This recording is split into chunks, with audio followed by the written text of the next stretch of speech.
حضور نے اپنے زمانے سے لے کر قیامت تک 5 ادوار ذکر کر دیے، ہماری پوری تاریخ اس میں ہے۔ مسند احمد ابن حنبل کی روایت ہے رحمہ اللہ، اور راوی ہے حضرت نعمان ابن بشیر رضی اللہ تعالی عنہ، تکون النبوۃ فیکم ما شاء اللہ ان تکون، مسلمانوں تمہارے مابین نبوت رہے گی جب تک اللہ چاہے کہ رہے، یعنی میں بنفس نفیس موجود رہوں گا تمہارے مابین جب تک اللہ چاہے گا۔ اس کے بعد انک میت وانہم لمیتون، اے نبی آپ کو بھی موت آئے گی اور ان کو بھی آئے گی، انتقال تو ہونا۔ فرمایا ثم یرفع اللہ اذا شاء یرفعھا، پھر اللہ جب چاہے گا اس نبوت کو اٹھا لے گا، یعنی میرا انتقال ہو جائے گا، وصال ہو جائے گا صلی اللہ علیہ وسلم، وفداہ آباؤنا وامہاتنا۔ پھر دوسرا دور آپ نے فرمایا ثم تکون خلافۃ علی منہاج النبوۃ، پھر دور ہوگا خلافت کا جو نبوت کے نقش قدم پر ہوگی۔ یہ الفاظ بڑے اہم ہیں، عام طور پر ہمارے ہاں جو لفظ زیادہ معروف ہے اور بول چال میں زیادہ آتا ہے وہ خلافت راشدہ آتا ہے، اس سے اچھی طرح نوٹ کر لیجئے یہ اصطلاح حدیث میں نہیں آئی ہے، خلفائے راشدین کا لفظ آیا ہے، علیکم بسنتی وسنت الخلفاء الراشدین المہدیین، اے مسلمانوں تم پر لازم ہے کہ میری سنت کا اتباع کرو اور میرے خلفائے راشدین المہدیین کی سنت کا اتباع کرو، لازم ہے تم پر۔ لیکن خلافت کے ساتھ جو صفت آئی ہے وہ یہاں نوٹ کیجئے، یہ عام نہیں ہے، اس کو اب ہم عام کر رہے ہیں اپنی مطبوعات کے ذریعے سے۔ خلافت علی منہاج النبوہ، منہاج منہج راستہ طریقہ، بعین ہی نبوت کے نقش قدم پر خلافت۔ یہ بعین ہی کا لفظ اس قدر زور دے کر میں نے کیوں ادا کیا ہے اس کو سمجھ لیجئے۔ خلافت راشدہ میں وہ نظام جو محمد عربی صلی اللہ علیہ وسلم نے بنفس نفیس قائم کیا، بعین ہی بتمام ہی بکمال ہی جو کا تو قائم رہا ہے۔ اس میں میں ایک مثال آپ کو دے دیتا ہوں کہ جب حضرت ابو بکر رضی اللہ تعالیٰ عنہ کے عہد خلافت میں مانعین زکوٰۃ کا فتنہ اٹھا،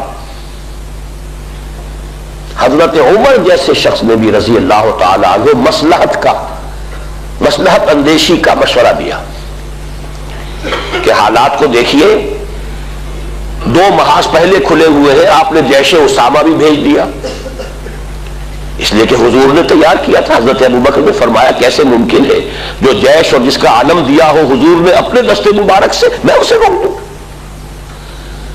پھر جو جھوٹی نبوتوں کے دعوے دار کھڑے ہو گئے ان سے تو ہمیں لڑنا ہی ہے، ہر صورت لڑنا ہے، ان کا کفر تو بالکل واضح ہے ازل من الشمس سے۔ تو 2 محاذ کھلے ہوئے ہیں، مسلمانوں کے دل زخمی ہے، مورال جو ہے پست ہے حضور کے انتقال کی وجہ سے۔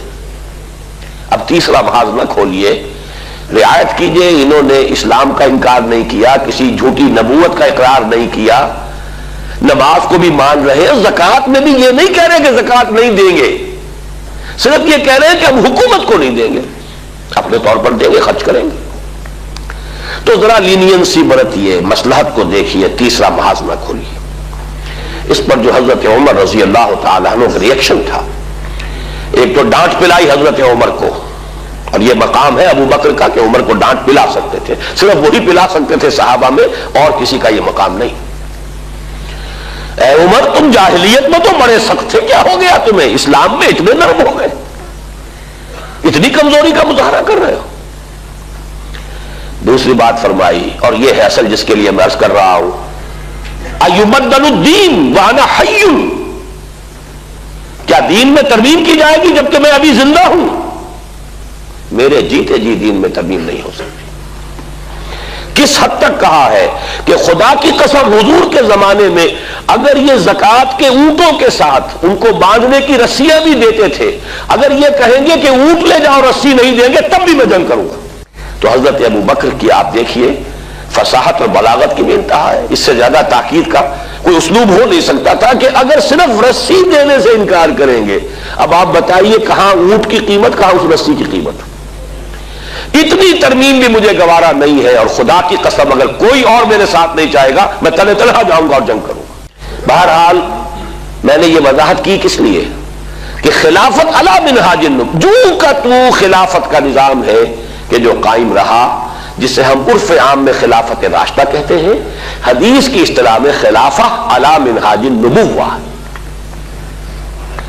یہ نظام دوسرا تھا۔ حضور نے فرمایا یہ بھی رہے گا جب تک اللہ چاہے گا، پھر یہ بھی ختم ہو جائے گا۔ ثم یرفع اللہ اذا شاء یرفع، پھر اسے بھی اللہ اٹھا لے گا۔ اس کے بعد آیا تیسرا دور، حضور کے الفاظ کیا ہے؟ ثم تکون ملکا عاضا، پھر ایک دور آئے گا ملوکیت کا،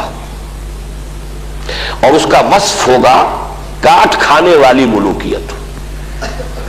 عض یعض یوم یعض الظالم علی یدیہ، قیامت کے دن جو ہے ظالم اور کافر جو ہے اپنی مایوسی میں حسرت کے ساتھ اپنے ہاتھوں کو کاٹ رہے ہوں گے، ہائے ہماری شامت، ہم کس راستے پر چلتے رہے کہ آج اس انجام سے دو چار ہونا پڑا۔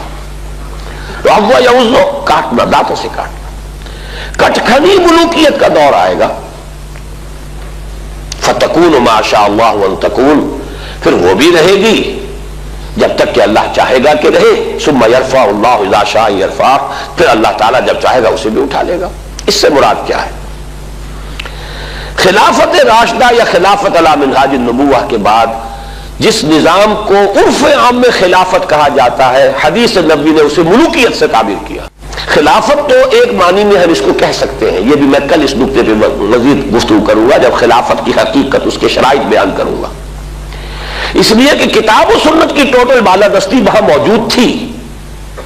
خلافت بنو امیہ میں بھی تھی، خلافت بنو عباس میں بھی تھی، خلافت عثمانیہ میں بھی رہی ہے، لیکن یہ ہے کہ وہ نظام جو ہے دولت کی تقسیم کا نظام بدل گیا، اور یہ در حقیقت ملوکیت یوں سمجھیے کہ دور بنو امیہ جو ہے 90 برس ہے اس کے، یہ ٹرانزیشن کا ایک پیریڈ ہے، عبوری دور ہے۔ خلافت علی منہاج النبوہ سے ملوکیت تک پہنچتے پہنچتے ایک دن میں تو بات نہیں ہو گئی تھی نا۔ دور بنو امیہ جو ہے ٹرانزیٹری پیریڈ ہے، اصل ملوکیت جا کر جو جمی ہے وہ دور بنو عباس سے، جب محل بنے اور ٹھاٹ جمے، وہ دور در حقیقت، ورنہ اس سے پہلے عربی حضارت اور بدویت جو ہے دور بنو امیہ میں برقرار تھی، لیکن بہرحال ظالم حکومت تھی، اس میں تو کوئی شک نہیں۔ میں چند اس کے اشارے کر رہا ہوں۔ جو کچھ ہوا حسین ابن علی رضی اللہ تعالی عنہما کے ساتھ کربلا میں، اور یہ تو چونکہ ان کا ذکر جو ہے بہت زیادہ ہوتا ہے، ہر سال جو ہے خاص اہتمام سے ہوتا ہے، اس لیے بچہ بچہ واقف ہے۔ وہی کچھ ہوا حضرت عبداللہ ابن زبیر کے ساتھ مکہ مکرمہ میں، عین مکہ مکرمہ میں ذبح کیے گئے ہیں، حرمت حرم مکی کو بٹا لگا ہے۔ پھر واقعہ ہررا ہوا ہے، 3 دن تک مدینے کو لوٹ مار کیا گیا، اور مدینے کے اندر خواتین کی بے حرمتی ہوئی، واقعہ ہررا۔ حرم نبوی جو ہے اس کی بے حرمتی ہوئی۔ پھر حجاج ابن یوسف کے ہاتھوں سینکڑوں تابعی شہید کیے گئے۔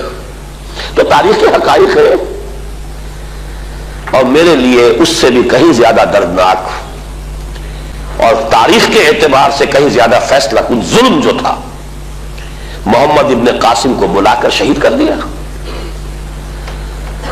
وہ نوجوان، ٹین ایج اور نوجوان جو آیا تھا، فاتح تھا، اور اتنا نیک، اتنا پارسا، ہندوؤں نے اپنے ذہن کے مطابق اسے اوتار کا درجہ دیا۔ وہ تو اپنے ذہن سے سوچیں گے نا، مورتیاں بنا کر مندروں میں رکھ دی گئی جن کو پوجا جا رہا تھا۔ ایسا نیک، اتنا صالح، اتنا پارسا، ایسا متقی، ایسا عادل حکمران، اگر کہیں انہیں موقع مل گیا ہوتا تو اسی وقت ہندوستان پورا فتح ہو جاتا۔ لیکن ملوکیت کو سب سے بڑا خطرہ لاحق ہو جاتا ہے اگر کوئی شخص اتنا پاپولر ہو گیا تو ہمیں خطرہ ہے، ہمارے اقتدار کو خطرہ ہے۔ وہاں تو سوچنے کا انداز یہ ہوگا، کیا جرم تھا محمد ابن قاسم کا؟ تاریخ خاموش ہے، بے گناہ بلایا گیا، شہید کر دیا۔ یہی ہوا بعین ہی موسیٰ ابن نصیر کے ساتھ رحمت اللہ علیہ، جس نے کہ شمالی افریقہ کا اکثر و بیشتر حصہ فتح کیا تھا، اور اس کے ایک ادنا کمانڈر تھے طارق ابن زیاد، طارق جو بر کنارہ اندلس السفینہ سوخت، جس نے پورا جو ہے آئیبیرین پیننسولا فتح کیا ہے۔ موسیٰ ابن نصیر کو بھی بلا کر جان بخشی کر دی گئی، بوڑھے تھے بہت، ورنہ یہ کہ اتنا ذلیل کیا گیا ہے، تیز دھوپ میں کھڑا رکھا گیا ہے، بے ہوش ہو کر نیچے گرے۔ خطرہ دونوں سے ایک ہی بات کا تھا کہ ہماری بادشاہت کو ان افراد کی یہ پاپولیرٹی جو ہے اس سے خطرہ لاحق ہو گیا۔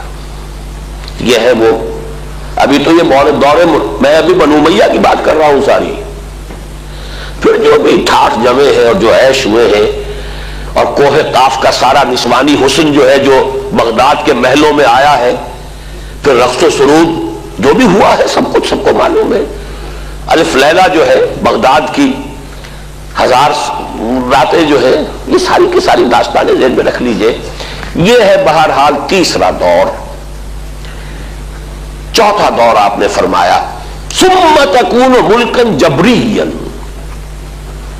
پھر ایک اور ملوکیت آئے گی اور وہ ہوگی مجبوری والی ملوکیت۔ چونکہ ہمارے پاس کوئی گواہی موجود نہیں ہے کہ اس کا فرق حضور سے پوچھا گیا ہو کہ حضور یہ دونوں ملوکیتوں میں کیا فرق ہے، ملوکیت کاٹ کھانے والی ملوکیت اور پھر چوتھا دور ہے ملوکیت جبری ملوکیت۔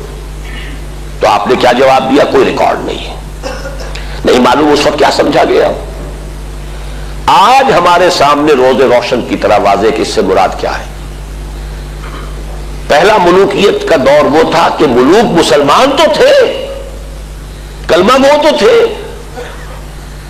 پھر ملوکیت جو آئی ہے ہم پر وہ غیر مسلموں کی حاکمیت اور غلامی، western imperialism, European powers, colonial powers, برطانیہ کے غلام، فرانس کے غلام، اٹلی کے غلام، ولندیزیوں کے غلام، یہ غلامی، یہ چوتھا دور ہے جس کی کہ حدیث میں خبر دی گئی۔ یہاں میں اس وقت صرف اشارہ کر رہا ہوں، تفصیل سے آج ہی بعد میں عرض کروں گا۔